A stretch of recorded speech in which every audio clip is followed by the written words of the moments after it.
So I wasn't there at the party because of obvious reasons. How was the party last night? Did I miss anything amazing? You did. I did?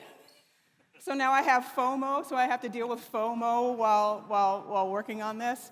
For the people who are kind of sitting in the tables, if you would do me a great favor and potentially come forward, because this is not like the other two keynotes. Obviously, I'm not going to be talking about technical stuff. I'm going to be talking about other things, and we've got some kind of fun, cool exercises and stuff like that to do. So the more people we have come and participate in stuff, the better off we'll be. I've also heard that because of the party, and because this is Portugal, people might be rolling in at 9:15, 9:20, whatever, so hopefully we'll get some added folks to this. So what I want to talk about today is that there have been a lot of changes that have happened in the world and in the industry, and I don't think anybody's really properly kind of addressing it. So I want to talk about some of these things that we can do to potentially address some of these issues and make ourselves kind of allay our fears and make ourselves feel better. So the name of this obviously is Start Here, and when I say start here, I'm going to say start here or start here. And we're going to talk about mindset shifts and tools that you can use to basically kind of navigate your career path moving forward in this kind of shifty, topsy-turvy world that we've been living in post-pandemic. So y'all ready? Yes. Thank you. Okay, can we just give these dudes here who are in the first line of fire some serious appreciation for thank you so much. Give them up. Give it up. These cats. Thank you, my hype guys. These are my hype guys. So then, if you're doing social things, which you might be, I don't even know if people are on social anymore, and I refuse to replace the bird with an X because that's just me. These are my socials, and oops, that is not the hashtag. The hashtag is career confidence. So let's talk about this kind of new state of being that we're in. So obviously, it's been 4 years, I was going to say 5. It's been almost 5 years since the pandemic kind of came down. But I feel like we're still kind of reeling from some of the things that have transpired since then. You know, there's been not just that kind of being locked down, being in your bubble with people, not being able to see folks, etc., working from home, all of that. Some of that's been great, some of that's not been so great. And then there's been all kinds of industry shifts and different things that have happened within companies because of that. And what's happening now, and what was happening then, and I think that we're still feeling the after effects of it, is something referred to in at least the US military as VUCA, which stands for volatility, uncertainty, complexity, and ambiguity. So volatility meaning how kind of fast the rate of change is happening. Uncertainty, you can't plan on anything. It's one thing that the pandemic taught me, it was that you just can't plan. You think you've got plans, and that's cute, and that's not really what's happening. Complexity, the amount of factors going into stuff, and then ambiguity, just how unclear things are, right? And so we've been having to deal with this kind of sense of VUCA, which is annoying in and of itself, but then what ends up happening kind of on a more personal level is that it causes something called FUD, which is fear, uncertainty, and doubt. Does this sound familiar? Is this resonating at all? Have you all experienced okay, yeah, 2020 was 4 years ago, but we didn't really start kind of doing things again until 2022, and it's been slow. And now everybody's trying to act like it's all business as usual, back to normal. Just get back into the office. I think I saw something that Amazon is now mandating people that they have to come back to the office. So this whole work from home, this whole hybrid model and all this stuff, I mean, I don't know about you, but I'm not surprised that everybody's acting oh, that That wasn't a thing. That wasn't a big deal. We didn't do that. We didn't find out that we could actually have a completely distributed workforce and that totally works fine and it doesn't actually affect anything horribly. You have to come back and you have to be in the office. And I don't know about y'all, but how many of y'all was like, this working from home thing, like, I'm with it? Yeah? Okay, so it's kind of odd, it's kind of ridiculous. I remember back at the beginning of the pandemic, this guy wrote an article, I don't remember the name of the author, but he said, prepare yourself for the great gaslighting. And he was like, it's all like this now, but be prepared in however many months, everybody's gonna turn around and act like it didn't happen. And sure enough, it's true. Now, there were some gifts, I would say, from having this period of time. Nisha had a talk a couple of days ago about how parenthood, she actually became a parent right before the pandemic happened, and then how parenthood really made her think differently about how she needed to structure her life and like really made her reevaluate things. And so I don't know how many of you all had this, but we all kind of got forced in a lot of ways into this period of like deep reevaluation and this kind of trying to figure out whether we were, how our lives were and how we wanted our lives to be were that we were aligned with who we are and how we were, or if it wasn't. And so you kind of can't tell from me being on the stage right now, but I am extremely tall. I'm like 185 meters. I mean, 185 centimeters, God, meters. She's the biggest woman in the world. I'm 185 centimeters. I'm very tall. And one of the things that's really difficult for me to do is to find pants that are long enough. And one of the most annoying things is going and trying to find pants that don't fit. But just think about anything that doesn't fit properly, that's just slightly irritating all the time. And I think that some of us got into a position where we're just like, this was okay. It seemed like it was okay, but now it's not. And then a lot of us had this kind of thing where we had this priority reset, right? Now, one of the things I think was really interesting, I actually came to the keynotes on Wednesday and also yesterday, so I'm going to do a couple of shout-outs. And the first one I want to do is to Kent Beck. In his talk, he said something that I thought was really, really interesting, and I was like, oh, this is a great way to kind of position this with developers. And he said that software design is an exercise in relationships. And then he went on to say that it actually was relationships with yourself, kind of the relationships with the people that you work with, your colleagues, I would imagine. And then I went so far as to say also it's kind of a relationship with a grander community beyond you. It could be end users, it could be a larger community of developers or whoever, or the tech community, but there is kind of these relationships that we have to think about. But one of the things I think is problematic and troubling about having been through so much disruption that was externally mandated upon us is that it made us force all of our looking outward, right?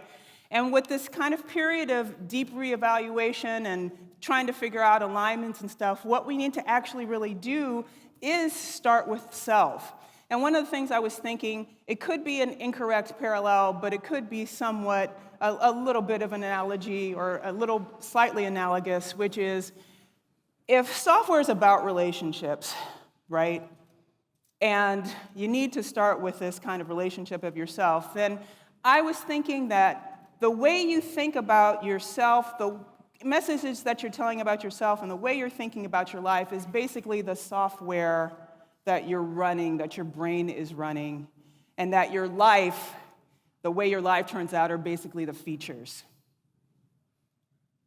Take it for what it's worth. So one of the things, like I said, to be able to kind of get into this place of feeling less kind of at the behest of external factors, of externally mandated things, we need to kind of recenter, reevaluate, come back to ourselves, start where we are, and then move outward from there. My model of inspiration for this is a meditation labyrinth. Has anybody seen a meditation labyrinth or been in one? So they're really cool. They're actually really, really old. They're ancient. Actually, was going to put a picture of an ancient one, and I was like, no, this one's better. They're really old. They're actually, so also, does anybody know the difference between a maze and a labyrinth?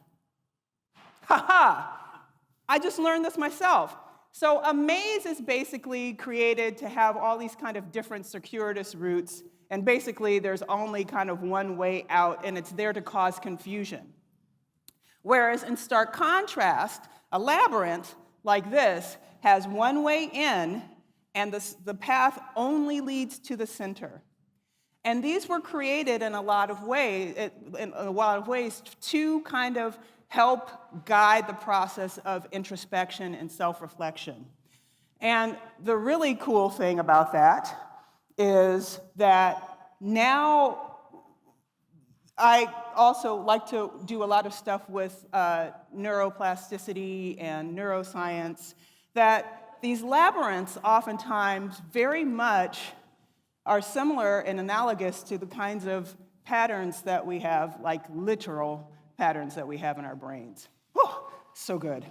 So I want to talk about kind of 4 steps to get centered, to places to start, and to get to a place where we can actually start feeling more empowered, more self-referential, and better able to make choices moving forward about our careers, and having kind of building the confidence to basically know that you're a badass and that you can do whatever you want to do.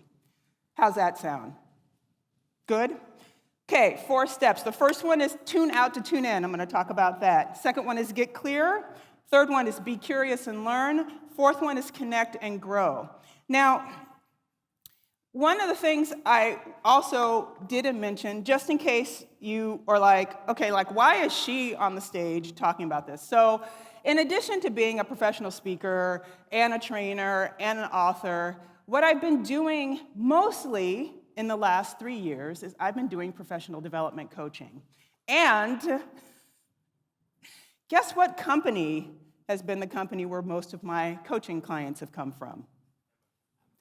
No. Even better, even juicier, even more relevant and salient right now at this moment. Automatic.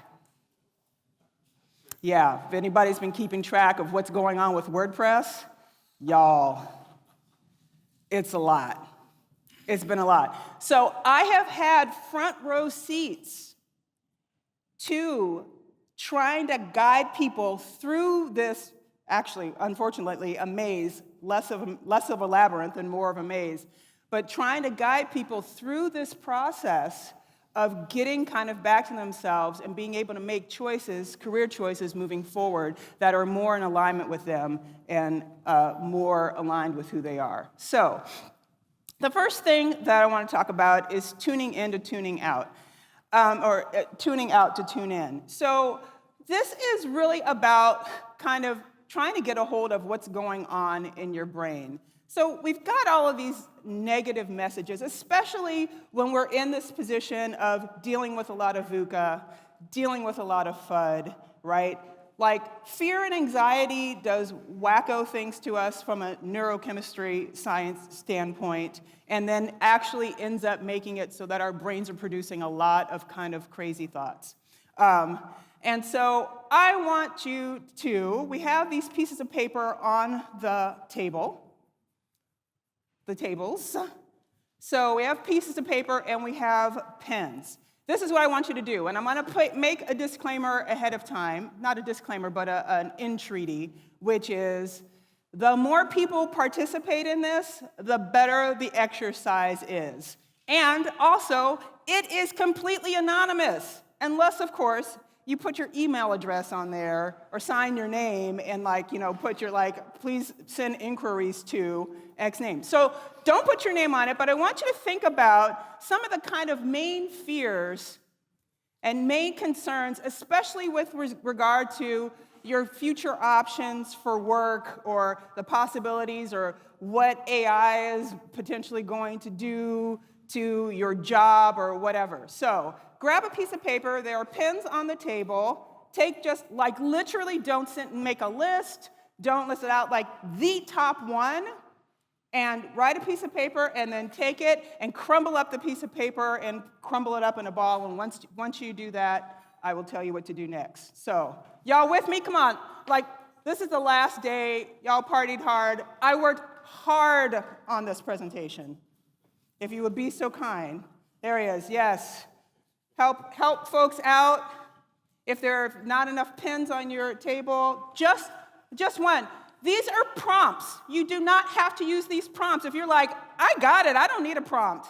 I got the fears are in my brain and they're very loud. The top one. Simple sentence. Don't sign your name on it. Crumple it in a ball. Yeah?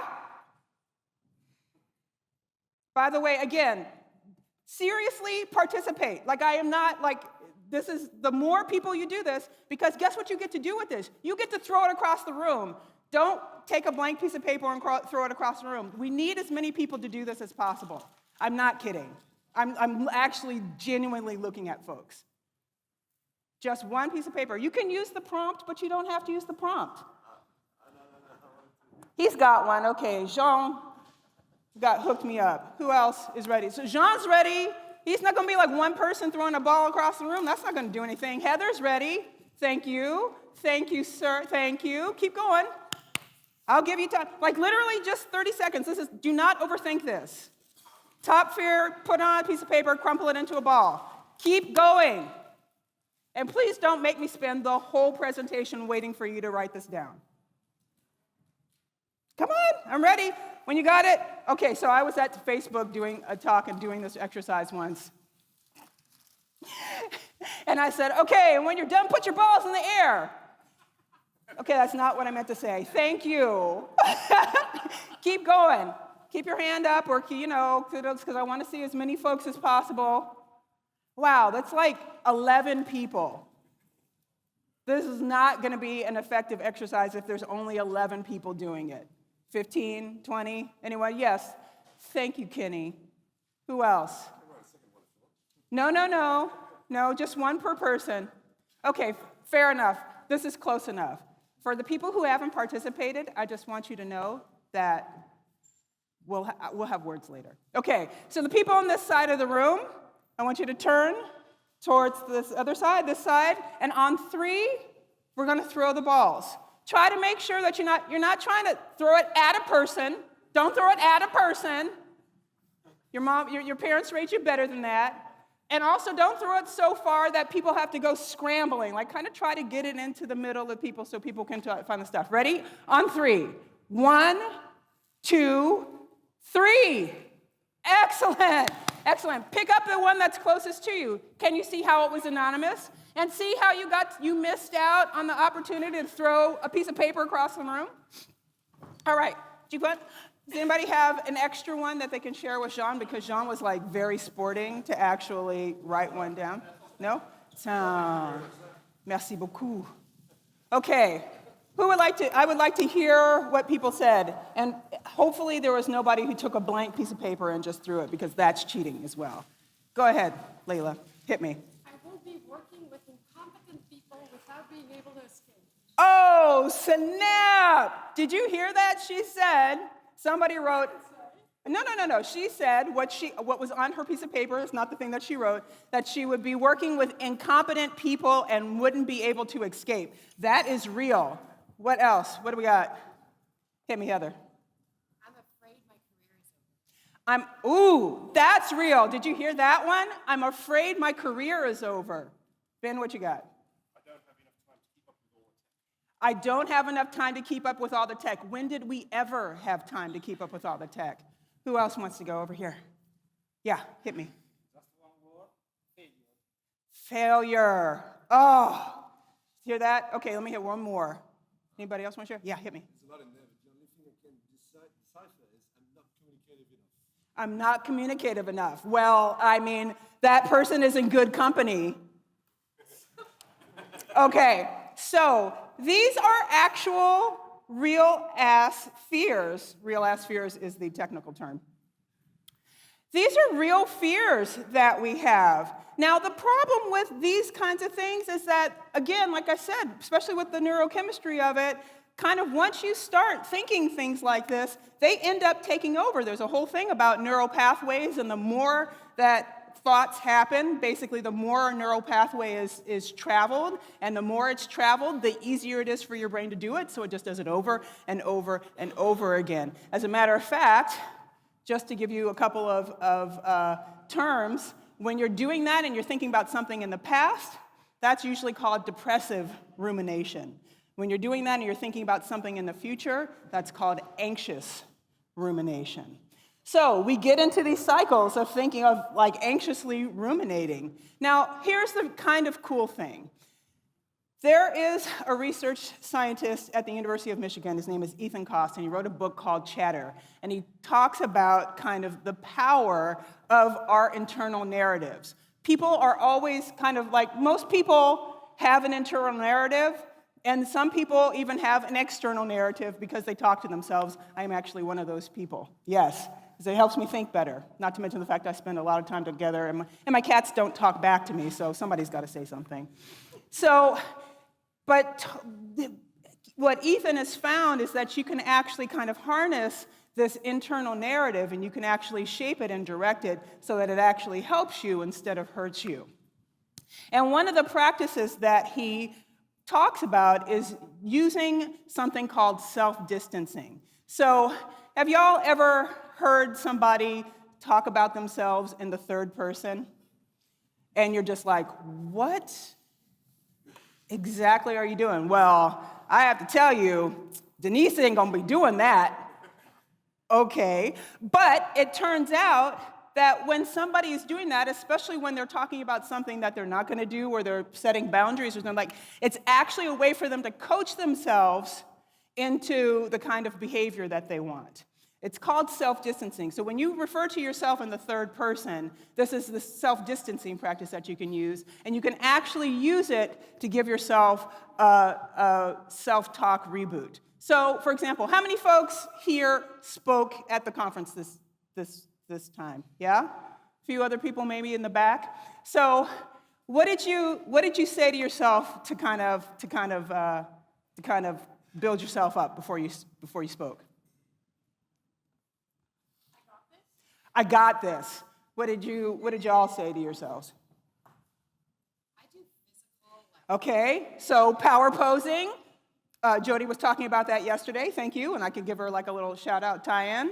Anybody else want to share what they said? So a lot of times what happens when you're trying to kind of boost yourself up, you end up saying, it's okay, I'm going to do this. I got this. I'm going to do great on my presentation. It's going to be great. If you were listening to what Ethan Cost says, what you would do actually is you would refer to yourself in the third person.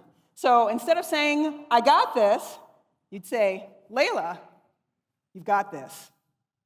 So it's actually kind of really cool. You can get distance by addressing yourself first in the third person, providing supportive advice like you would to a friend. Then the next step, soothe yourself and tell yourself a truth about the situation. So you can say, just convey your love of it, and you're going to do great.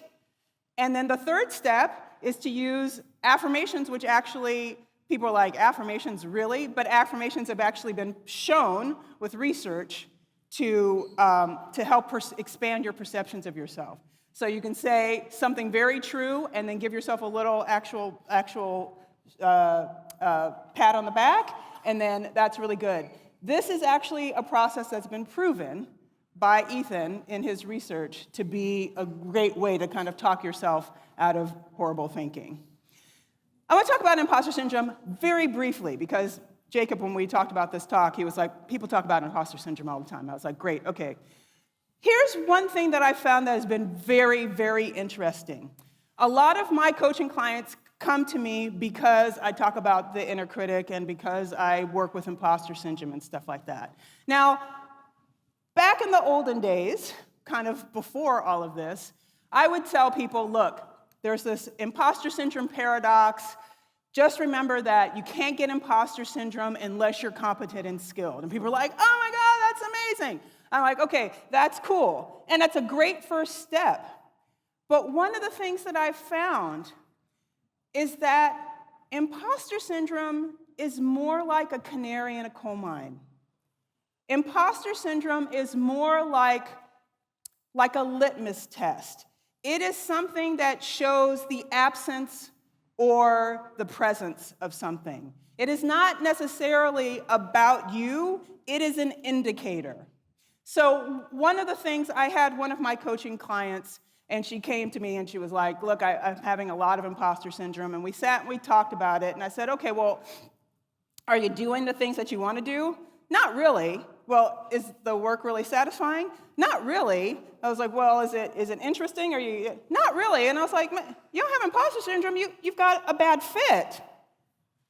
And so when we talked about, hey, what is it that you want to do? She was like, well, I really want to do this. I want to work with this team. I want to work with this person. She basically started to envision what was possible. So what I say to people is, if you have imposter syndrome, instead of thinking about it as an indication of something that you lack, that you yourself lack, again, we're starting here, look at it and say, maybe this is something that's telling me that there's not a fit, that there's something kind of out of alignment, there's some lack of congruence, and I need to find what that is, okay?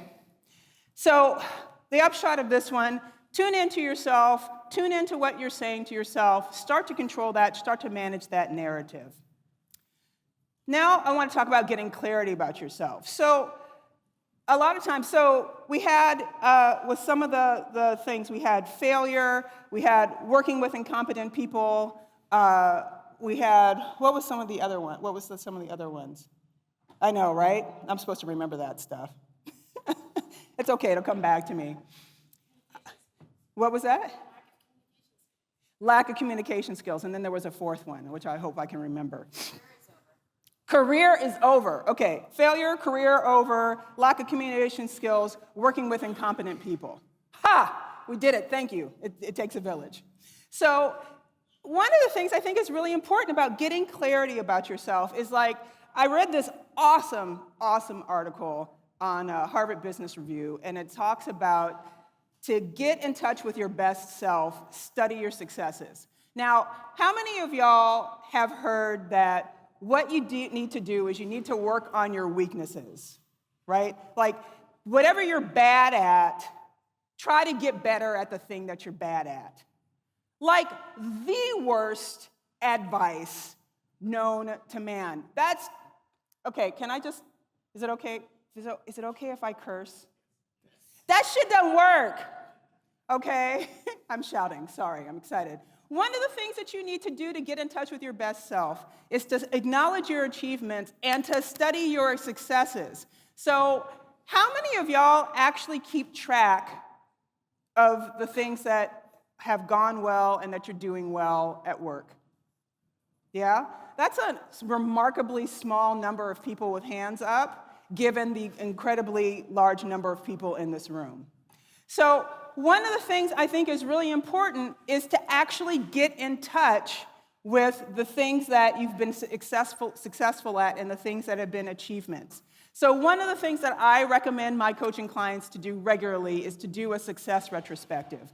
Look back and think of all the things that were enjoyable, the things that brought you joy, the things that were fun to do, the problems, the fun problems that were the fun problems to solve, the things that you didn't think you were going to be able to pull off and that you managed to, right? Those things, those are your own personal successes, not what somebody else deems a success, but what was a success for you. Keep track of those things, write those things down, and regularly revisit them. And then also, another thing that also annoys me as a coach, or things that I see, is that they're always trying to tell people to be humble. You got to be humble. Don't brag. Don't say too much. Don't be too confident. Don't be overly, things like this. I want you to watch out for what I call normalizing the exemplary. What do I mean by that? I mean, if there is something that you are really good at, I mean really good at, or that is like totally like extra. And so this picture, by the way, is of my father. And I'm going to get emotional because my father passed away 22 years ago, but it's still one of those things. But my father built airplanes as a hobby. He built and flew experimental aircraft. When I was a kid growing up, in the garage, instead of a car, there was an airplane fuselage. My father built 3 airplanes in the course of his life. And he flew almost all of them, except for the last one. He passed away before he got a chance to fly it. If there's something like building airplanes that you do, don't blow that off and be like, well, everybody does that. No, everybody doesn't do that. The things that you're really good at and that you're exemplary at, don't blow it off. So one of the things I want you to get in touch with are your superpowers. And so this is what I want you to do. And this is great that we've got everybody standing, we've got all this room. How many of y'all have kids? Okay, one of the things I've noticed about kids, especially when between the ages of 4 and 6, is that kids are completely unapologetic about what they think they're good at. I mean, a kid will be have a crayon and some scribbles on a page, and they'll be like, I'm really good at drawing. And you're like, you are? I'm really good at Lego. You know what I'm really good at? What? I'm really good. Look, I can do this. And they do a somersault. And you're just like, oh my God, you did a somersault. That's amazing. Kids are so good at that. And then we lose that. We get told we need to be humble, that we need to tone it down, that we need to not brag and all this stuff. I want you to take some time, and I want you to go around and brag to each other. So I want you to channel your inner 4, 5, and 6-year-old. And what I want you to do, and if we're just going to do this, we're just going to walk around the room for a few minutes. And I just want you to come up and say, hi. This is great. Also, you get a chance to meet people. Hi, my name's Denise. Stand with your arms akimbo, like you're super proud. I'm Denise. Hey, I'm Arva. Awesome. I am really good at gardening. What are you good at? I'm good at cooking. Awesome. And then go on to the next person. I am very, very good at knitting. Excellent. And I am really good at writing. Excellent. So I'm going to give you a few minutes. Go up. Everybody, you're bragging to each other. Do not tone yourself down, okay? I'm going to give you 2 minutes, a minute and a half or a minute. Okay, you ready? I'm ready. Go. Just walk around. Tell me what you're good at. I'm very good. What you're good at.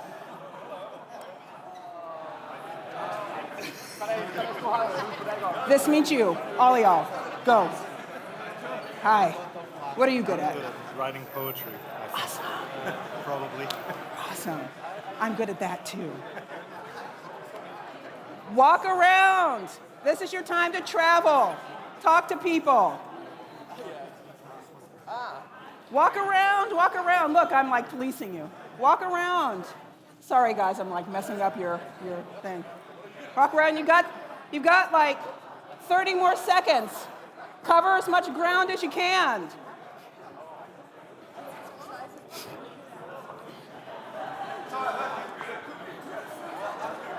Keep walking around. Think of something that you're really proud of. Keep sharing it with people. There's tons of people in this room. You're not going to run out. Keep walking. Keep sharing. Keep going.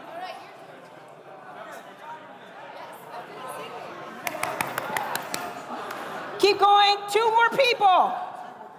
2 more people. Well, you guys are not walking around much at all. Bless your hearts. What are you good at? I'm really good at building stuff. Oh, that's cool. I'm so creative. I'm actually really good at that too. Awesome. We'll talk about it later. All right. Last person.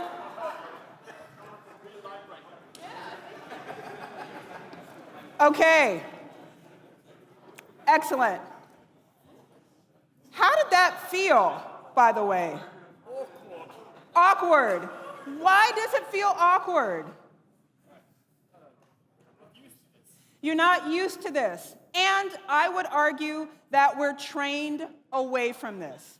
We are trained away from owning what we're really good at. We're trained away from stating it. You know, one of the things that I've started doing, because I'm like now at midlife and I have like no fucks to give, right? So one of the things that I started doing is when people give me a compliment, and especially when it's something that I actually really believe in myself, I'm just like, thank you, I am really good at that. And people are like, and I'm just like, what? I'm supposed to act like I'm not? I'm supposed to like, nobody got time for that? Shoot. So remember this, and I'm sorry I'm shouting, but I'm like so excited about all of this. Remember this being really good at. And then also this, what you're really good at in terms of building your confidence around your career, not thinking that there's nothing, there's no options and stuff like this. This is how you center yourself in what you can do. The things that you're really good at, the ways that the things that you see. Look, there's things that you can do that other people will look at and say, I literally don't know how you did that. Like, how are you? So Heather here, you know, is in the band. She sings. One of the things she owned is that she's really good at singing. Woo! All right, give it up for Heather. Right? I'm sure some of you, and even myself, would be like, that's amazing that you can get up on a stage and sing in front of people and be comfortable with that and like really take up that space. That's amazing. Not everybody can do that. A lot of people can, but not everybody can. And not everybody can do it the way she does it. So there's these unique gaps that you fill. Think about, so for the person who's like, my career's over, or I don't feel like I have possibilities, there are unique things about you that are very specific to you that only you can do.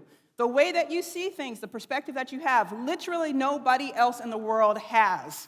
Literally nobody else in the world has had it before you, and literally nobody else in the world is going to have it after you're gone. You are such a unique person, and you have such a unique confluence of skills and talents and interests and perspectives that nobody can replace you. But you need to figure out the spot that is the spot that you can stand in.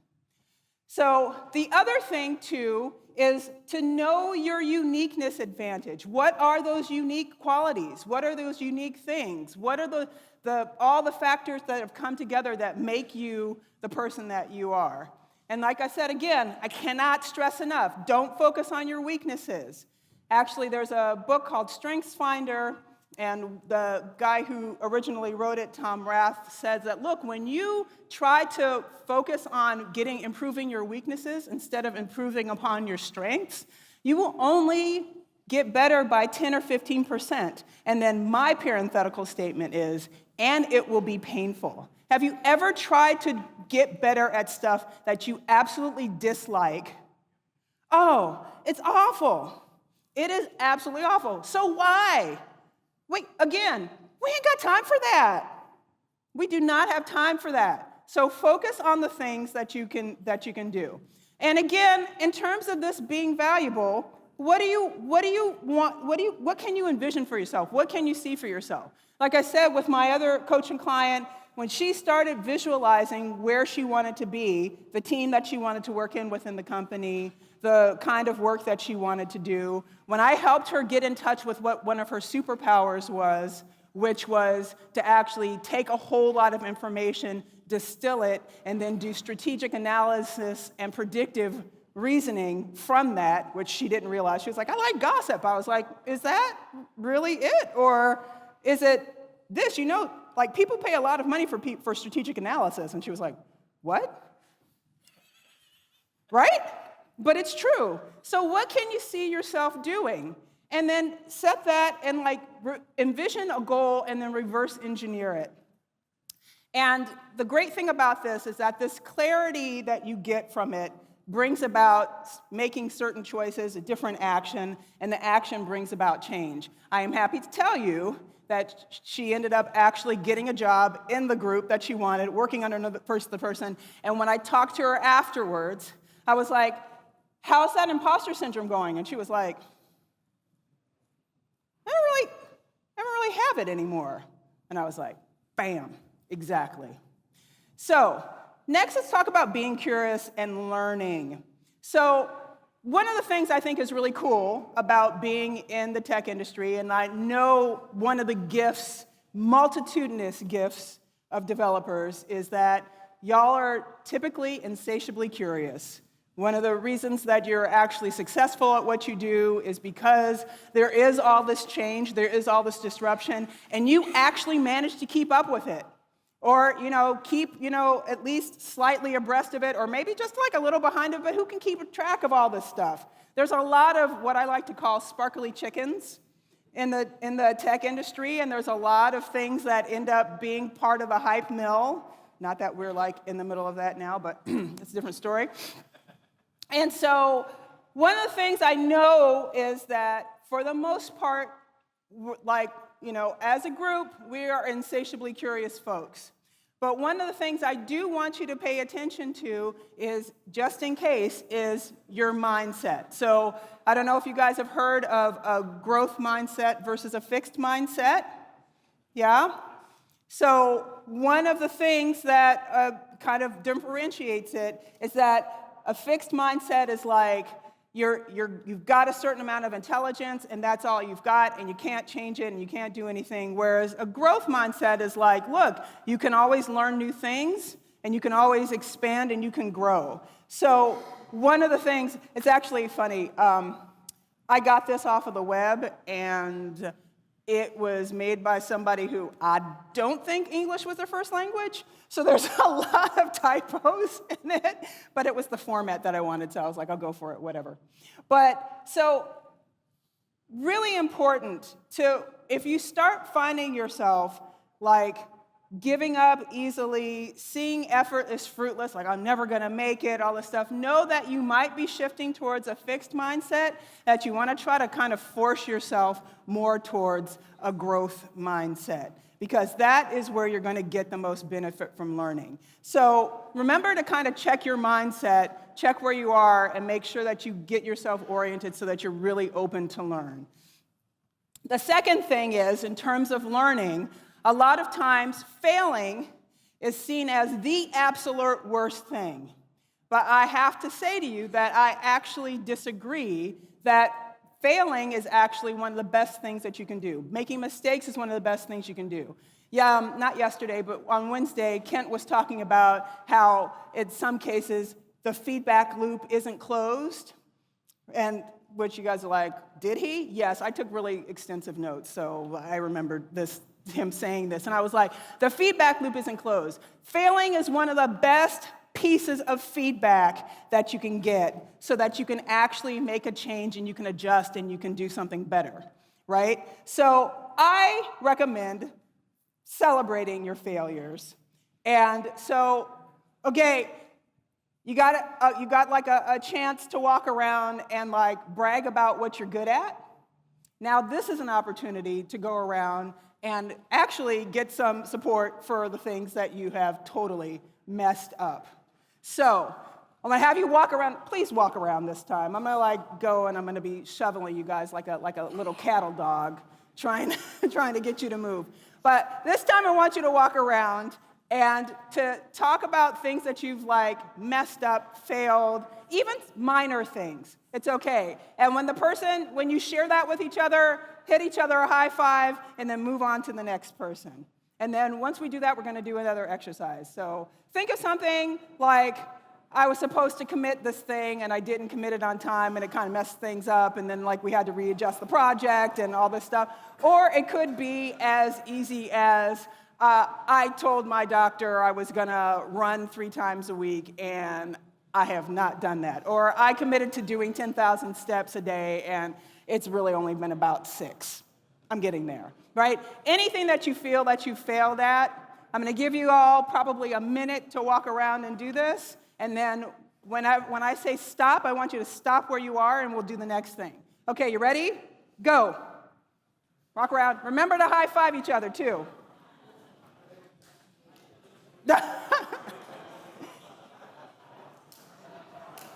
He's like, I got my hands on my hips. Nice.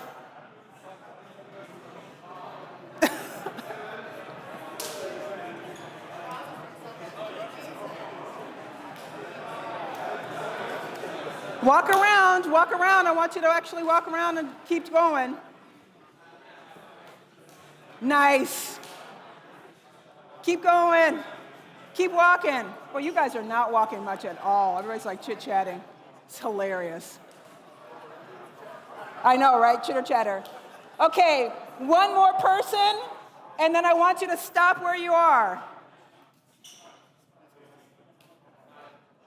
Okay. Y'all, this is what I want you to do next. If you can hear me, say, hey.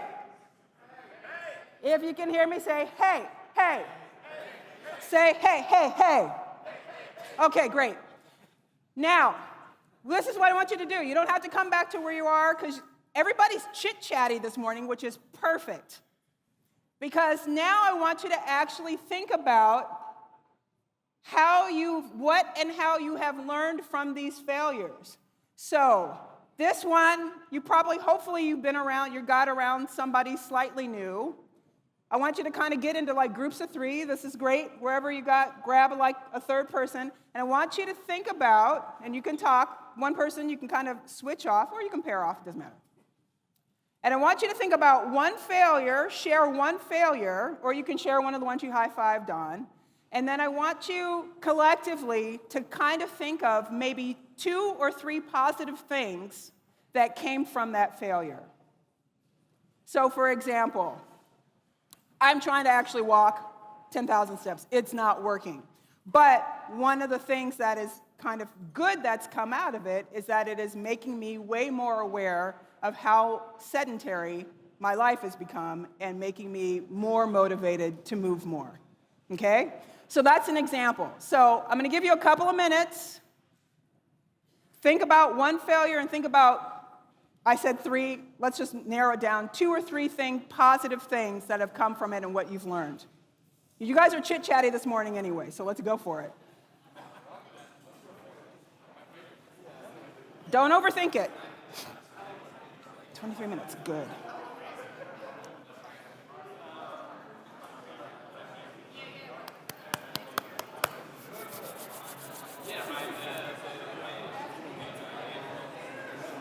Yay. Okay, good. She got some folks. You're like, I am not moving from this chair.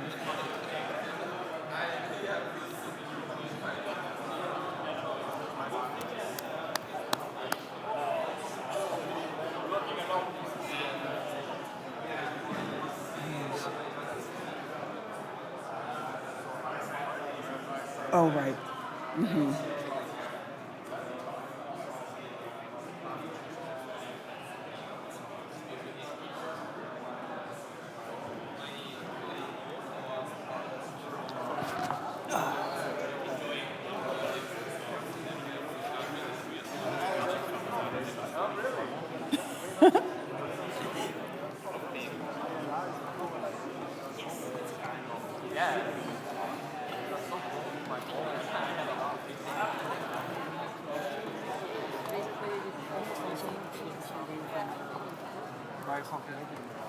You need a person to share with. You guys aren't even sharing. No? Just here to drink coffee. Okay, drink your coffee. I just came. I don't know what's going to be good. Yeah, don't worry about it.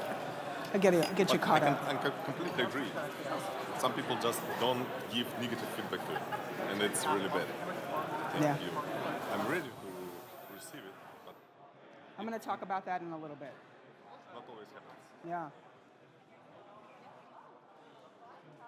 Okay, I'm going to give y'all like 30 more seconds.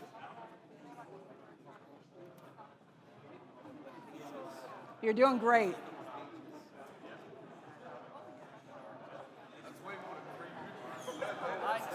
My hype people. Done all the failures.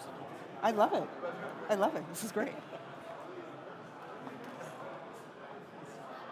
Ugh.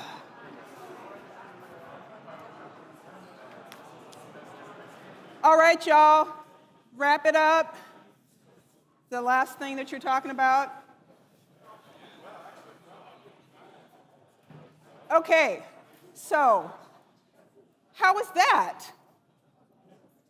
Like, did that help you potentially, even in like this kind of very immediate, tiny little microcosm of an exercise, kind of help you start to see, oh, wow, okay, it's not always horrible. I mean, it doesn't feel great in the moment, maybe, but it's not the worst thing in the world to fail. It's actually can be really helpful, and you can pull a lot of really useful things out of it. Yeah?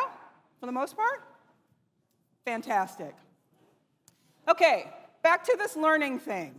Again, I can't stress this enough. This is actually a really important tool, and this is something that you can potentially use in the future, right? To actually reframe failure and to see what it is that you're actually learning. And actually, so I had another coaching client, and it was very interesting. He got moved from one team, put into another job, didn't get a whole lot of support for moving into this new developer role when he'd actually had been a lead before and now is like a developer.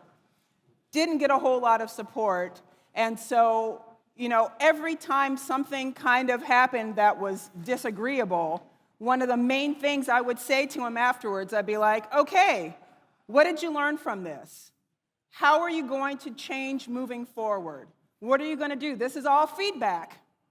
This is a feedback loop that you're getting.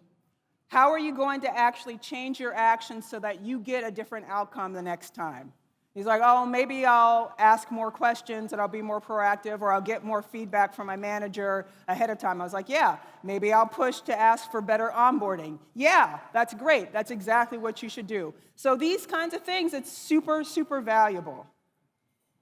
Also, let your curiosity drive you. So again, kind of also hearkening back to what I was talking about in the last section about what you're good at and everything. I'm not also saying to just be static, to just only do the things that you're good at. There are things that you're going to want to learn. There's ways that you're going to want to expand, right?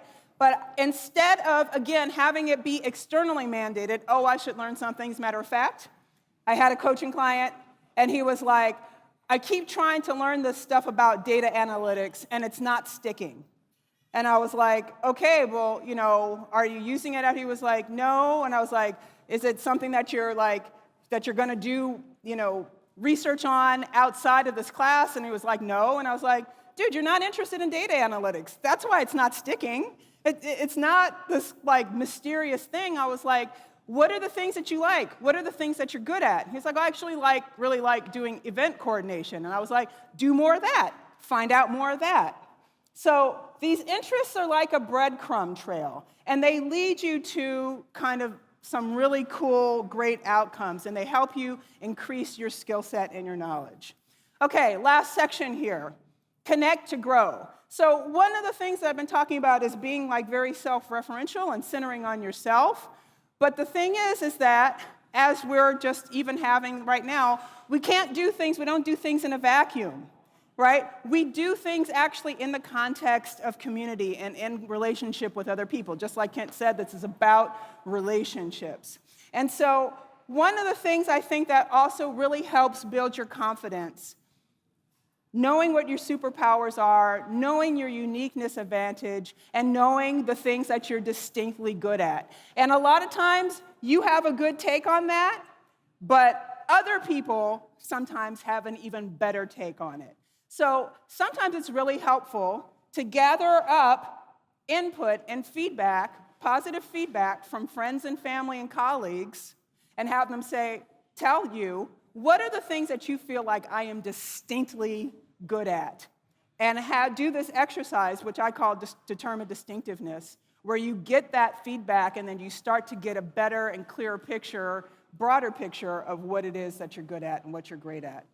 Also, When you're in situations like you're getting feedback from your manager or you're getting feedback from, they're doing a 360 review or anything like that, when people say positive things, it's great, but get really specific feedback about good performance. Like, ask questions like, are there other opportunities that you can see me being, that would, I can use these talents and skills like in service of? Is there anything else that you think I can do with this? Sometimes you have your own idea. I really would like to do this. Sometimes your managers or your leads will have an even better idea, and that will actually help propel you forward. And then don't just take in the positive feedback. Save it. How many of y'all have heard of a kudos file? Yeah? No. So, a kudos file is when you take all the positive feedback that you've received somehow or another. You got emails, you've got Slack messages, you've got Discord messages, you've got, I don't know, all kinds of things, right? Annual reviews, semi-annual reviews. Anything that you can take a screenshot of it or whatever, put it in a central location. Any type of small or large positive feedback, take that and put it in one place and then review it regularly. It really helps. I know that there's been times where I'm just like, I don't know if I'm a good speaker or not. And then I'll go and I'll look at testimonials and I'll be like, oh, people like me and stuff. This is really cool. So it's really, really helpful to have that. And then one of the final things I wanted to say on this topic is don't forget to play. So all of this is like this kind of very serious, oh, my career's over, I'm a failure, all this stuff. But there's this wonderful playful aspect, especially when working with other people, that we can get into that is really fun. So y'all are already kind of paired up with people. You can go back to your groups of chitty-chatty groups of 3. What I want you to do is, 2 is better, but this is what I want you to do. Because playing is such an important part of success, and it's actually neurologically really important because it actually helps you get into a more creative space. I want you to do something really cool. Pair off with somebody, hopefully maybe somebody you haven't talked to. You guys are attached to the hip, it's adorable.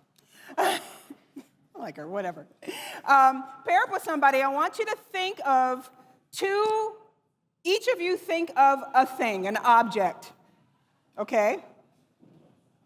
First pair up, and then I'll tell you the rest. Go find a person.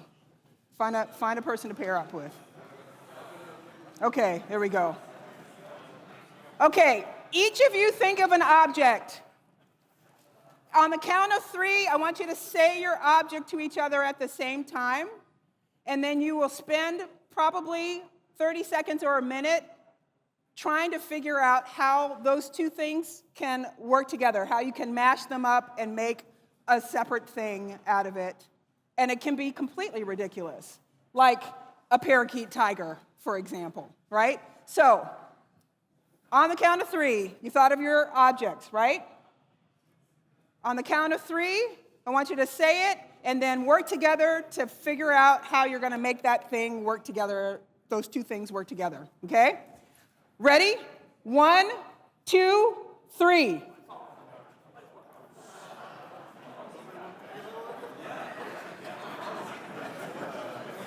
Okay, figure out how it works together. Make something up.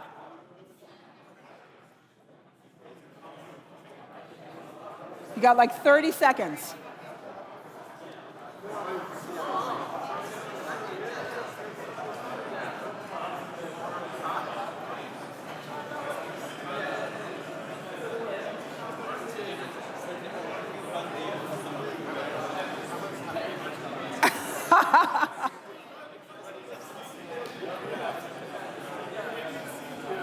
You didn't get it?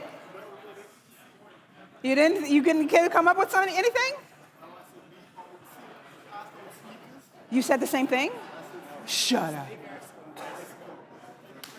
Perfect. All right, time. What'd you come up with?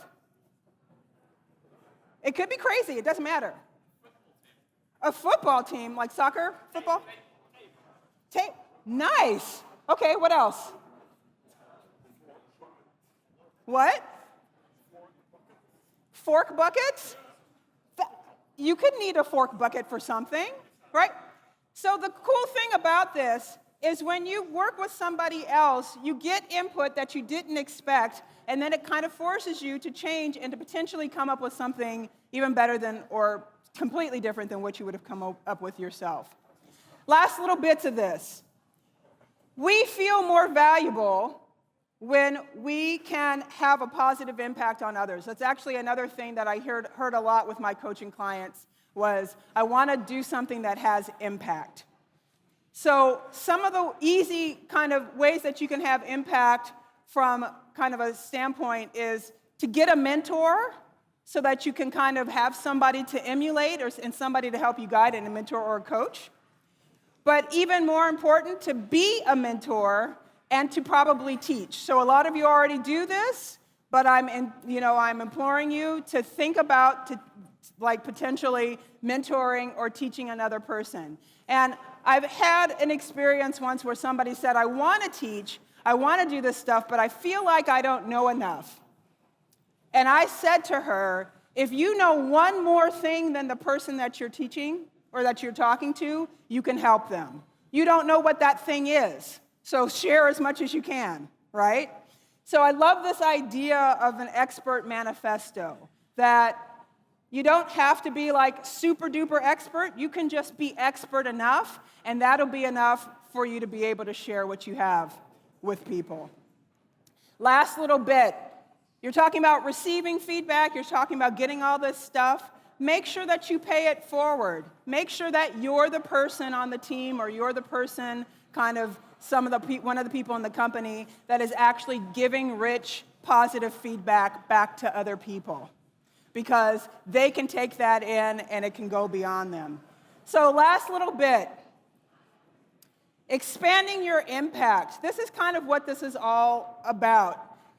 You start with yourself and it ripples out from you.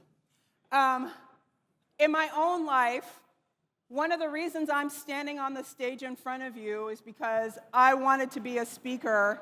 I went and saw this woman, Molly Holzschlag, speak at a conference, got completely inspired, became friends with her. She opened a bunch of doors for me, ended up getting my first international speaking engagement in the future of web design in London in 2010, and then became a speaker. And then fast forward to 2014, I'm speaking at a conference in Tel Aviv, and thinking like it's just a regular speaking engagement. But then 3 years later, somebody said, hey, what's something that's been really impactful for you on Twitter? And this woman was like, Denise Jacobs' talk. I'm actually trying to remember the specifics, but it was really important. And I was like, what? So I reached out to her and I said, Dana, what are you talking about? And she said, well, your talk inspired me to give a talk.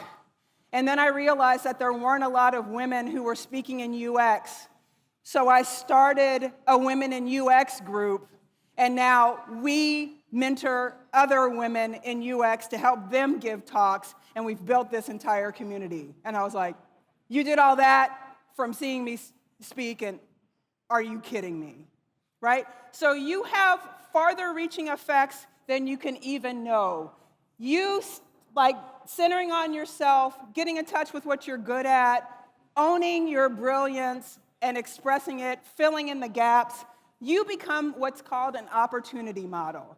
You begin to show people what's available and what opportunities are available to them. So, last little thing. How many of you guys like making paper airplanes? Excellent.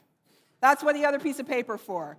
I want you to think, if you had more confidence in your career, if you weren't afraid of failure, if you didn't think you were going to become obsolete, if you really owned your brilliance and realized what a badass you are, what would you do with that? How would you take that forward? I can tell you guys are just like, whew, Denise, we just did a whole lot. We're not going to fly the airplanes. We threw the things enough. Think about that. We were going to make airplanes, but we're running out of time. So let me just say this in closing.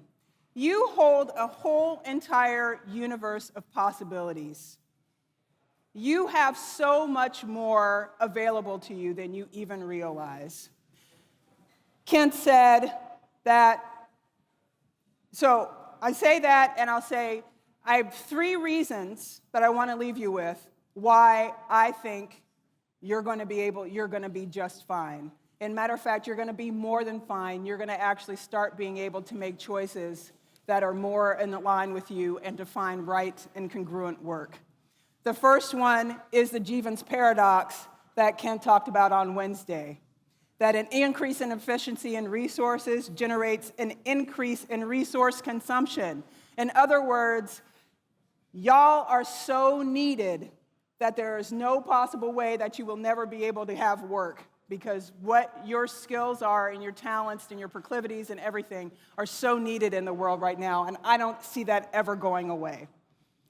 What Jody said yesterday when she was talking about LLMs and she was talking about all of the pitfalls and stuff of it, and one of the things that she said that really struck me is she was like, basically, humans, y'all, are more creative, more logical, and have more reasoning ability than any LLM. And therefore, you will always have a job.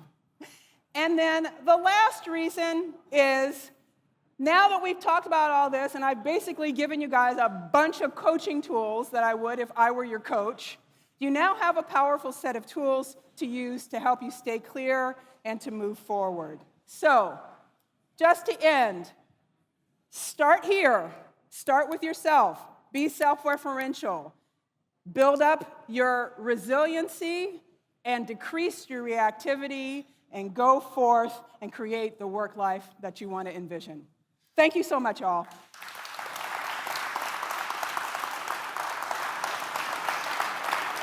So, last things. There's more information and more great tools in my book, Banish Your Inner Critic. There are a bunch of courses that I've created on LinkedIn Learning that are Banish Your Inner Critic, career confidence, creative collaboration, et cetera. Go and check those out. And then, again, thank you. I appreciate y'all. Thank you for doing the exercises. You were great. Give yourself a hand. Oh, cork products. I didn't have the card inside here. You I have cork products and a card and a hat. You guys, I got a cork hat. Is it me? It's me. Thank you. Thank you, everybody.